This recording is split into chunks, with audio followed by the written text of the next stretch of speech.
You know where you should go. Go to Hale. Welcome back to another episode of One Hale of a Podcast. I'm your host, Patrick Hale, and today we have the pleasure of having Michael Freedman of the Antique Automobile Club of America, the AACA. I think I got that right. You did. You did very good. I appreciate it. And the name sort of speaks for itself. Yeah. Michael's really into classic old antique cars, and we're going to jump into that today. So tell us a little bit. Oh, got your card. Yep. He's into cars and cards. He just slipped me a card on the actual podcast. Yeah. For those of you just listening, not watching on YouTube. Tell us a little bit about yourself. Sure. How'd you get into these cool old cars? So about 6 years ago, my dad passed. Prior to him passing, he had said, listen, I'm going to leave you some money. I want you to do something nice for yourselves beyond a trip or stuff like that. Buy something that you're always going to use to remember me by. My wife started looking at cars. Wow. And she's a car girl, kind of like that woman in My Cousin Vinny. Oh, And- yeah. Oh, I like that scene. Yeah. And she started looking at cars. We started looking at Thunderbirds, and I really liked them. It didn't work out. She happened to see this car online, our car, and we've got a 1963 Buick Skylark. And we saw it, went down. I brought the guy $100, and $100? I Well, saw you showed me the pictures yeah, before well, this. there were $100 just to hold it. Oh, and to I hold told, it. I I told him wondering. I'd come back in an hour with the rest of the money. Yeah. We went and had lunch and went to the bank and came back with the rest of the money and put a plate on it and drove it home. Nice. So, are you into? And so, is your wife more of the car enthusiast, or now you are as well? Well, How long she- ago was this again? so this is like 6 years 6 ago. years ago. Yeah. My wife is a big car enthusiast. Her dad used to run a car shop. He raced rails, which are the really long cars. Raced those. He had a funny car. What's for a while. funny car? What's Funny so funny cars, about it? really wide tires in the back, smaller tires in the front. Usually has something that prevents you from flipping in the back. And I had a dune buggy when I was growing up. My parents had one. did you flip it? No. Well, I wasn't driving, but no one ever flipped it. Uh-huh. But it actually was the pace car for one lap in Daytona Speedway Oh, for a sweet. race. My dad got it off a friend who used to race cars. Yeah. And they were over, and they were looking to get rid of it because it was Nice. always breaking Sure. and everything. But it was a Volkswagen Yeah. make. I don't know if people know what they are, but Oh, the yeah. dune buggy, the big wheels that had a metal Roll bar. and I loved my favorite thing about that car when I was little is the gas pedal. Was it a foot? Yes. How'd you know that? You Just a know, good guess. antique cars. Well, I know cars. Yeah. Yeah. So I had that. We had that up until I was like 13 or something. Oh wow. I wanted my parents to keep it until I was 16 Yeah. because I wanted to drive around. Sure. But It didn't work. nah, they had to get rid of it. Mm. Space in the garage, everything. Oh, so. I understand. So funny cars. Yeah. what else? So she raced car. I mean, she was around cars all her life. My dad was a doctor and a colonel in the army, and he always had the nicest cars. He had a Oldsmobile Tornado when I was growing up, which was the very first front wheel drive car, and it was a beast. I learned how to drive on that thing. What are And- the benefits of a front wheel drive car? I know people like them so they can Right. drift. Right. We were in the Northeast, so it was better traction in the snow. Okay. You've got a big 427 engine over your front wheels. Oh, It's so all the front-wheel weight's drive. there. So. Yeah. It was really cool. But she grew up around cars. I grew up around cars. I've had some cars over the years, but nothing like I've got now. Yeah. Nice. So yeah, I mean, we love it. It's very much a lifestyle. As I was saying before we started, this morning I was at a Cars and Coffee. We have one every Tuesday, Centennial Park in Venice. And while I was there, at least a half of those people came up to me like, "Tell me about your car. Why has it only got 4 lugs?" And Yeah. a lot of questions and stuff. And I know probably 95% of the answers, but my wife knows 100%. Why does your vehicle only have 4 lug nuts, the bolts So on the tires, right. or on the wheels? Right.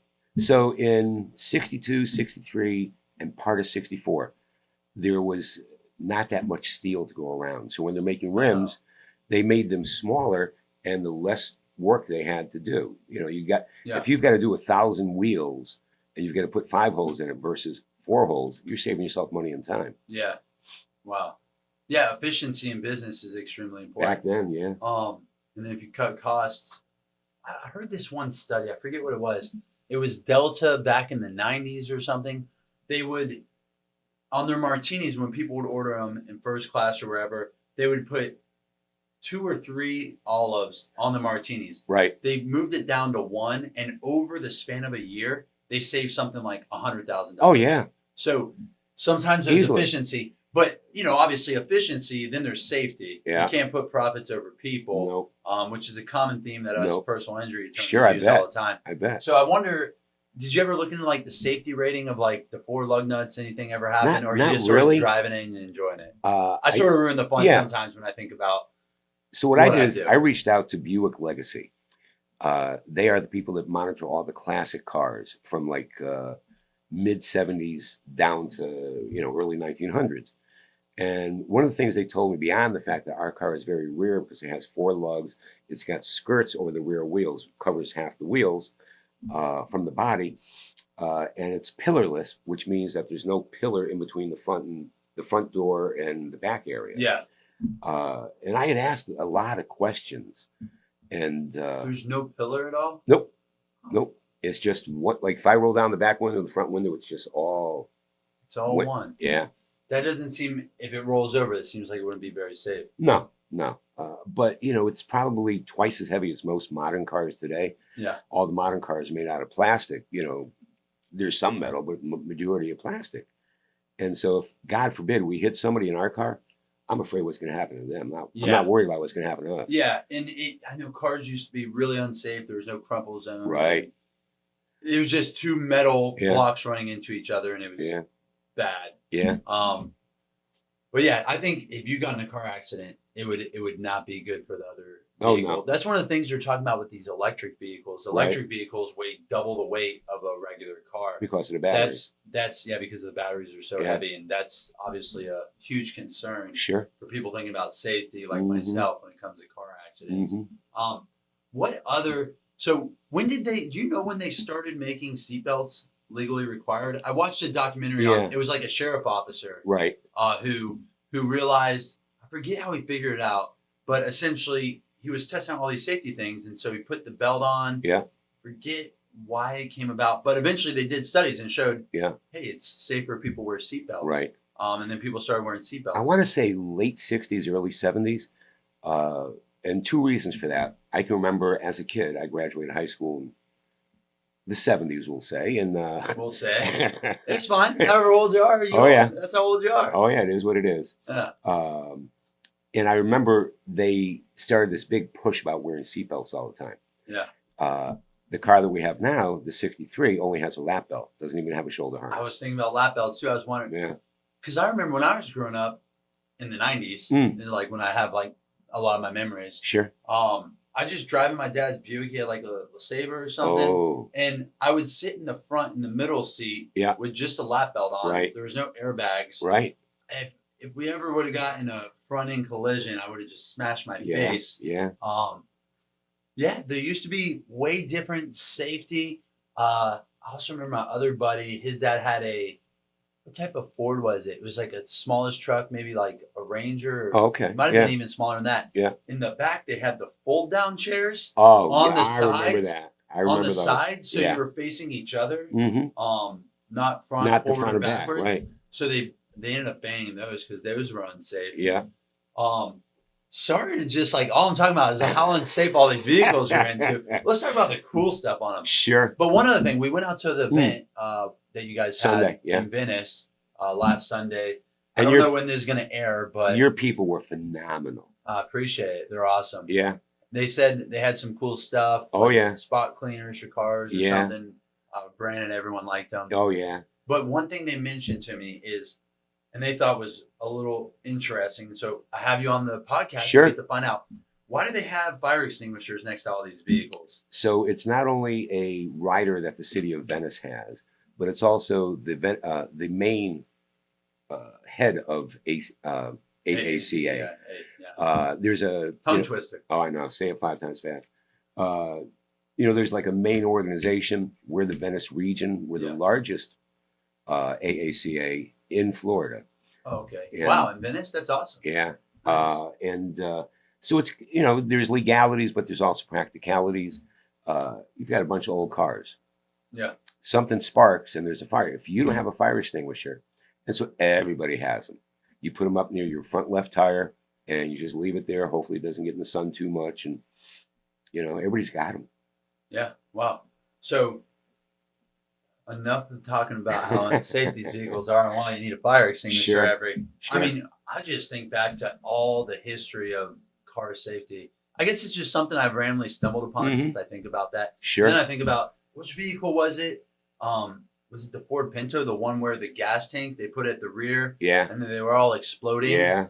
I wonder today what people are going to say about our cars and our safety measures that we have in cars today. Right. Because whatever future technology or safety equipment they have, Mhm. we definitely don't have a lot of it right No, now. no. And we just don't know what it is. I think, and I find a lot of times, because we have over 400 members in our club. Yeah.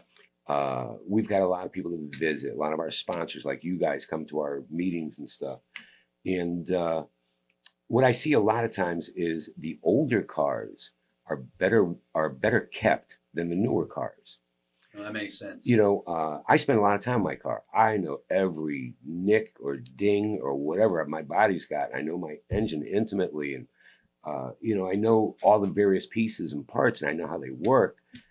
I don't know that people can say that today about their cars. I don't know anything about my car. I get a report You on get my email Right, about my F-150. right. It's like, oh, this is good, this is good, this is Yeah, good. yeah.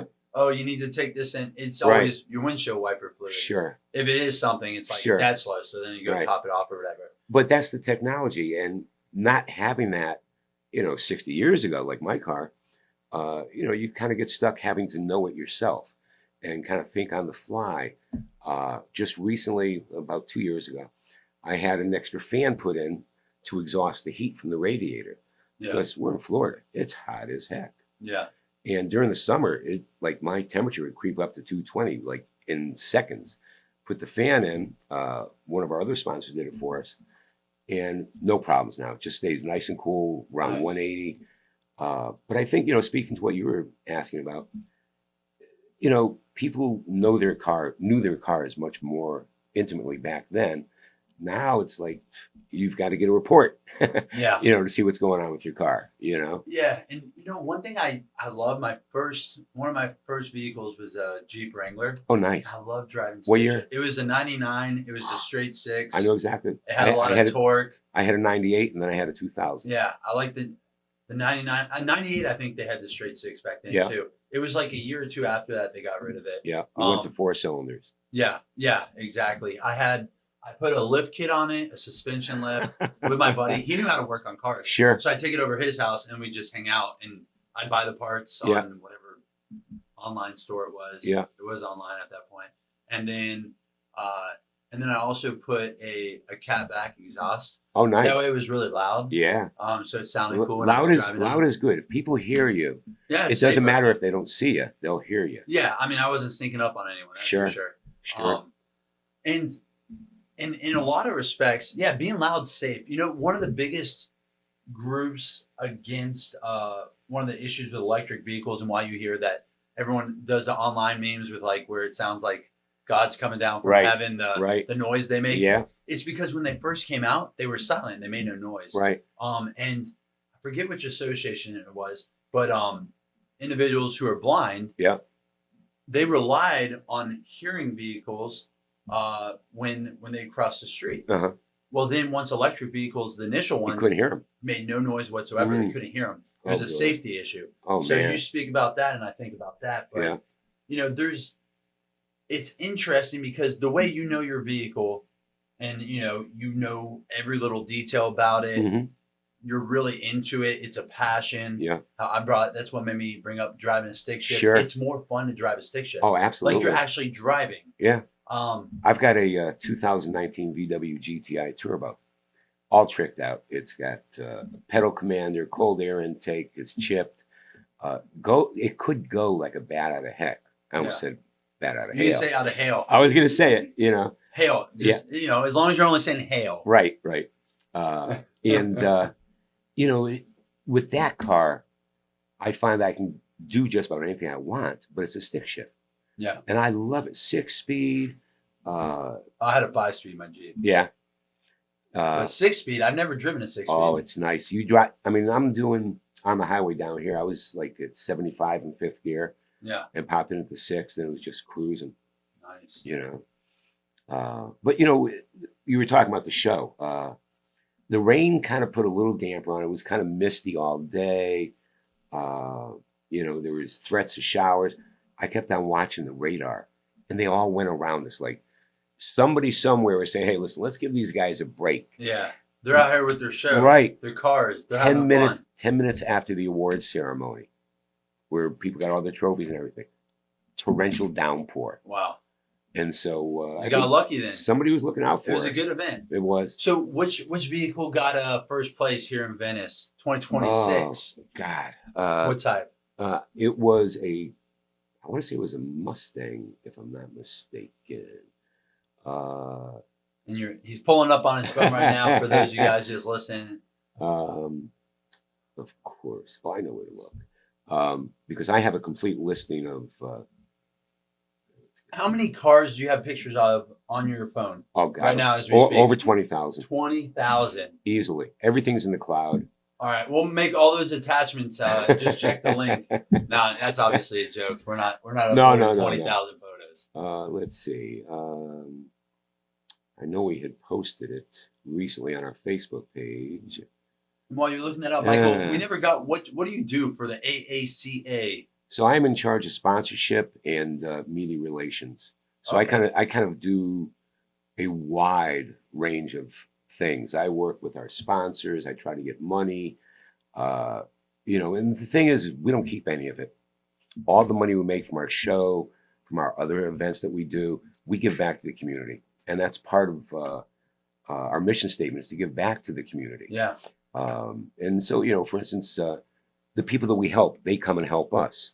At the car show, we had some young people from the Venice Warehouse, which is a group of people that work with teenagers. Yeah. They're directing traffic. They're out there working. They're doing all kinds of stuff.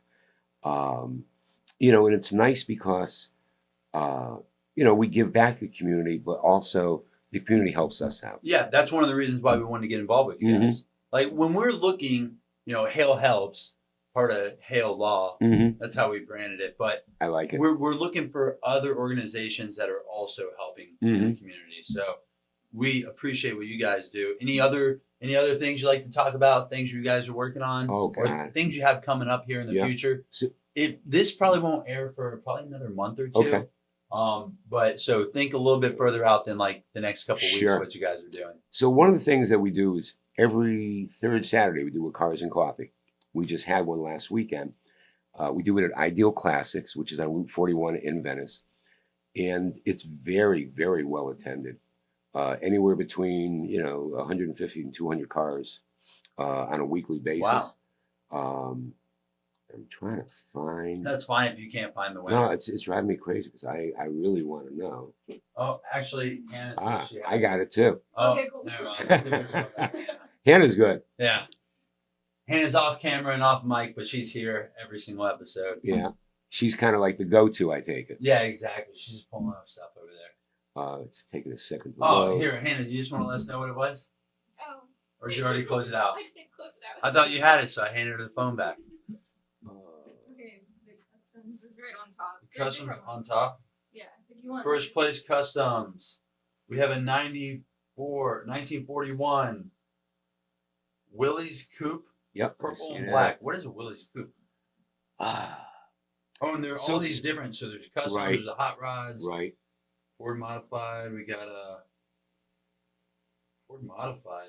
There I like are Ford. there were 1965 Ford Mustang GT Fastback. yeah. Tell us what a fastback is. I think that's the one you're looking for. So Fastback, it has a very slanted rear window, and Okay. it goes almost to the trunk, and it's aerodynamic. And I've been in Mustangs. Yeah. I have friends that have Mustangs, and you can tell there is a noticeable difference. It feels like the air is sleeker around you. As you're driving, you don't feel like you're being held back at all. Yeah. Oh boy, look at that. What is it? You have the photo of it? No, but now everything loaded finally. Best show modified was a 55 Chevy Bel Air. All right. What are your favorite types of cars? I like rat rods.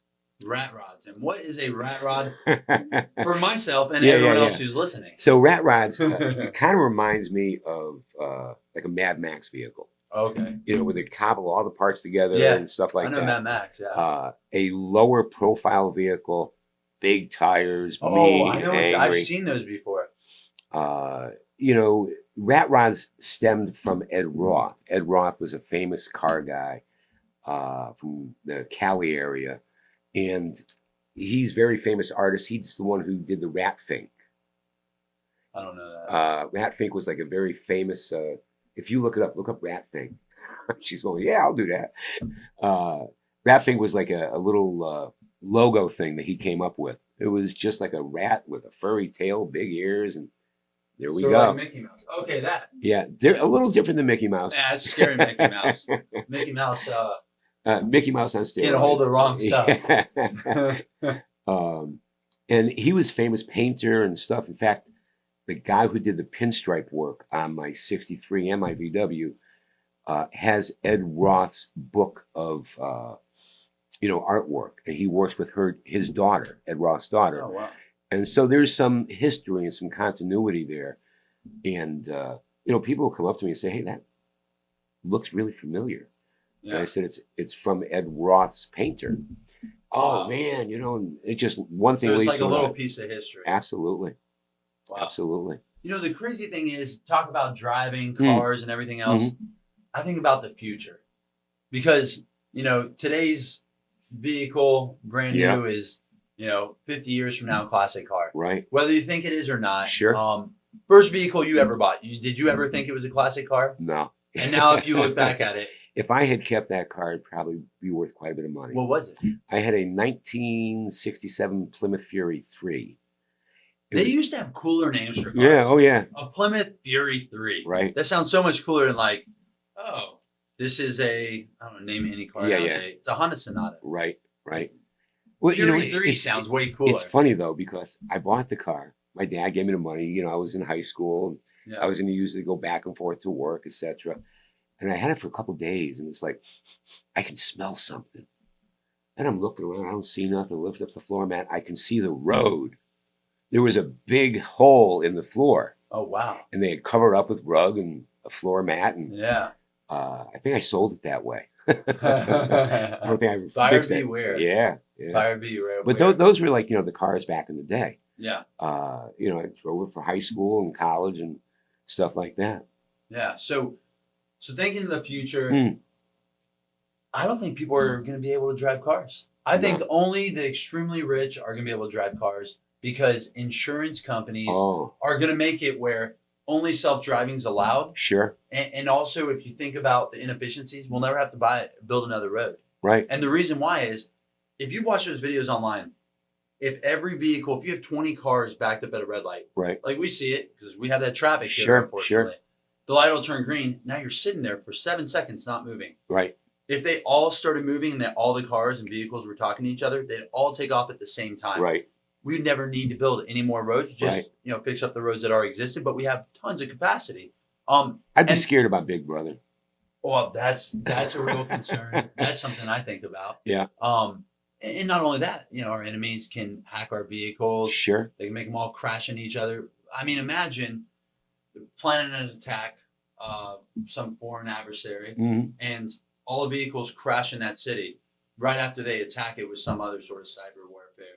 And then how do ambulances get from place to place? So how does this all work? So there's a type of bomb.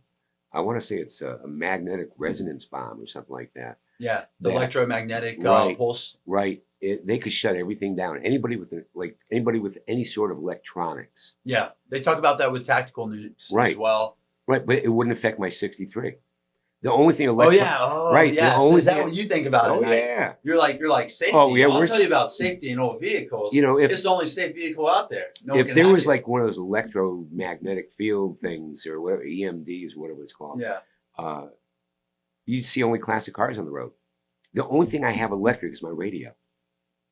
So no, you wouldn't be able. They wouldn't have any radio stations, anyways. But Yeah. so that's interesting. That would be good. So you were talking about Mad Max, Yeah, yeah. dystopian, all this Yeah, other yeah. sort of stuff. They need to throw that into movies. Oh, into without a movies, doubt. it's just like all the classic car guys. Oh, yeah. Those AACA guys, they're all just driving around while all of us So- are just so stuck. from your I mouth- F-150, I got a virus. Right. From your You mouth get to an God's email. ear. I can see some filmmaker in Sarasota say, hey, this is a great idea. Yeah. We'll have to give, credit to Hale now, or Hell yeah. Yeah. Or I guess it'd be you. well, no, you. Well, we talked a little bit. Let's jump into our local favorites. Sure. Life outside of cars. hmm A quick fire round. Actually, before that, we have to do this Florida Man segment. Here's a Florida Man segment. Sure. Another episode of Florida Man segment. Hey, so I'm going to read 3 stories. Okay. You're going to tell me which one's real. Sure. So 2 of them will be fake. 1 will be real. They all sort of sound real to me, but let's see if you can pick it out. Sure. Florida man called police after driving through a car wash with the convertible top down, saying the business ruined his car. He told officers he thought the wash would get everything clean, including the inside. Instead, the seats, dashboards, and carpets were soaked, and he wanted someone held responsible. Sure. Next story. Florida man calls police after discovering a live alligator lodged under his car during a traffic stop. What started off as a routine stop turned into a bizarre Yeah. twist when officers found a live alligator under the vehicle. Do you think he put it there? I don't know. I don't So he even know could, which so he could one's real. speed? Yeah, maybe. It's like, nah, I wasn't Yeah. speeding. It must have been. It I must don't have know been the what's wrong with my alligator. car. Right. They open up the hood. They're like, there's an alligator. Yeah. So in the third story, Florida man pulled over after loosely strapping a chair to the roof of his car in case he needed room for an extra passenger. He reportedly told deputies that he was just trying to plan ahead. Officers did not agree that rooftop seating counted as a legal solution. Which one's real? Oh, God. I got to go with the alligator. Got it. Ding, ding, ding. Wow. We have a winner. Let's have a nice round of applause. Yeah, we need to do that with the laugh trap clapping and stuff in the background. You want to add that, Anna? Yes, we'll do.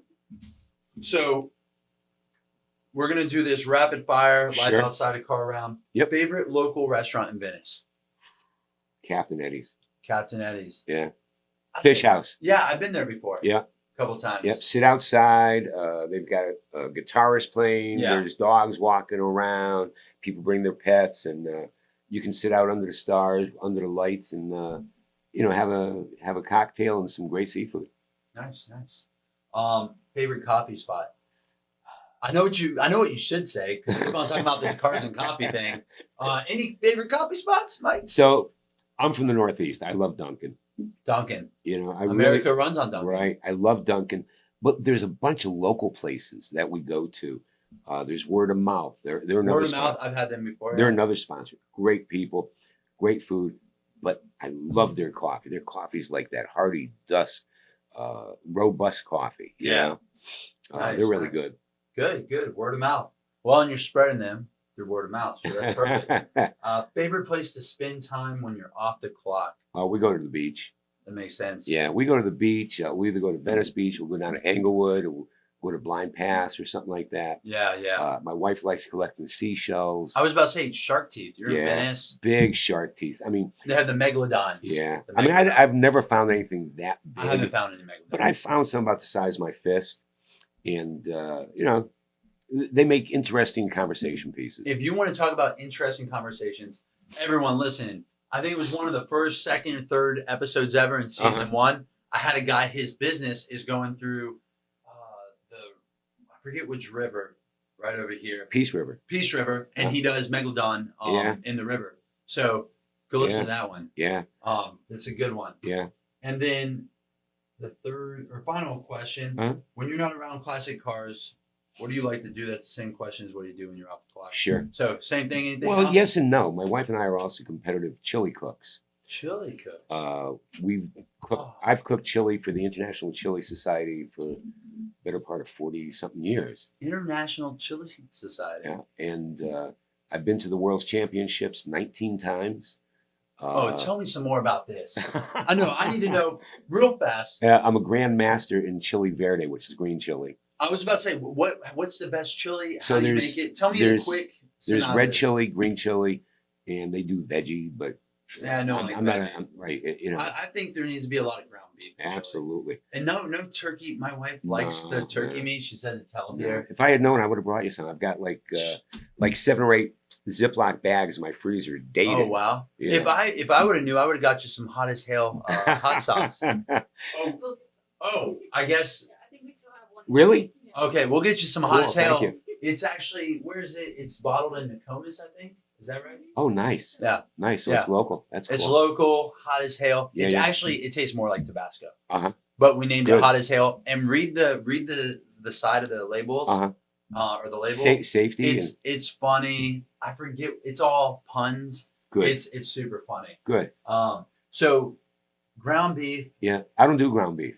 I do tri-tip. Tri-tip, if you look What's at that? it. So if you get a T-bone steak, that little flap that's off to the Oh, side. so you do better. This is one long roast of that. It's probably anywhere between $15 and $18 a pound. And so do you put it in and then you shred it after it's been slow Not cooking? shredded. What I do is I take it, I make 1/2-inch steaks, and then I make 1/2-inch strips, and then 1/2-inch cubes. And the tri-tip just holds its form really well. So it's like a chunky. Yeah, no beans. Real chili No beans? Real chili has no beans. What? Bean- I put all bean- different types of beans. Beans are filler. The beans absorb the flavor, and you want the meat to absorb the flavor. So in chili, Yeah. your real idea is just making the best meat. Absolutely. So and you're like official in Oh, the yeah. chili world. Oh yeah. So that's like is that like one school of thought or is that the school of thought? It's kind of the prominent school of thought. There are some Really? people. So I should have had John just talk about chili instead of car. I don't know cars. Yeah, we'll do chilies next time. Chili, yeah. One of the things that we find is different regions have different things. I've cooked out in Cali, cooked in Phoenix a couple times, Yeah, I was just Mississippi. there. I was just I won my first time in Pascagoula, Mississippi. I traveled down there with the then world champion friend of ours, and we cooked and I won. And it was pretty interesting as they're doing the announcements, you know, quaint little city. We're right at the town square with the big church and all of this stuff. Yeah. And as they're starting to do announcements at 3 o'clock, the trains are going by with the whistles. And second place is, woo, woo. Oh, that's cool. They timed it out. Oh, yeah. The whole town was into it. Oh, it was big. So into chili's it. big in Mississippi, apparently. Yeah. But I think different areas have different things. Down Absolutely, south, just like barbecue. down Everyone south knows they what like it a barbecue little sweeter. How do you make it sweeter? Sugar. They literally just put sugar in the. I'm I'm gonna throw some sugar in my chili next time. I throw. What I do is I use white sugar.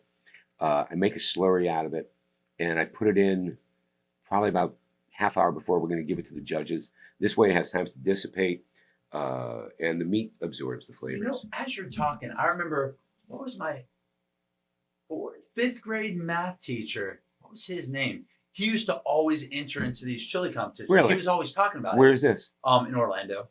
I grew up in Orlando. Okay. He was what was his name? I don't know, but he was always entering chili competitions. Yeah. I haven't given it one Yeah. thought since 5th grade. So I'm talking to you now. First- But he was a white chili, white barbecue chili. Because I Ooh. remember what he always talked about. Does Yeah, that sound yeah. like a good one? It yeah, was a white chili, but it was a sweet barbecue sauce. I Yeah. guess might have been Orlando. It may have been a I southern one. I try to do sweet and hot. You know, sweet and spicy. I like sweet and spicy. They're good flavor Because together. it's a yin and yang. Yeah. And when you least expect it, you know, oh wow, that tastes good. It's really sweet, a little bit of salt, Comes off, and you're then the like, heat "Whoa." hits you. It's like, well, Yeah. So yeah, I've been doing that quite a bit. In fact, quick funny. Coffee and cars. What about chili and cars? But we've talked about it. You talked about it? Yeah. I want I've- you to do chili and cars. I'll show up to that, not for the cars, but for the chili. So my wife and I used to run cook-offs in Connecticut. It was New England Regional Chili Cook-Off. At the highest point, we had 84 cooks from all around the world, from Canada, from the West Coast, all up and down the East Coast. We had at the time we had our current governor arrive in a helicopter from the Air National Guard. So even the governor liked chili. Oh yeah. And we had a lot of fun with it. We did everybody did like a shotgun start for their event. Yeah. I like going big. Go big or go home. You know? Yeah. And so we did cannons. And we had to get special approval from the FAA. So It Well, I was was, thinking shotgun start like how you do golf tournaments. yeah, where- very similar. Well, Yeah. we did cannons. We wanted to be big. but literally you just brought out cannons. Yeah.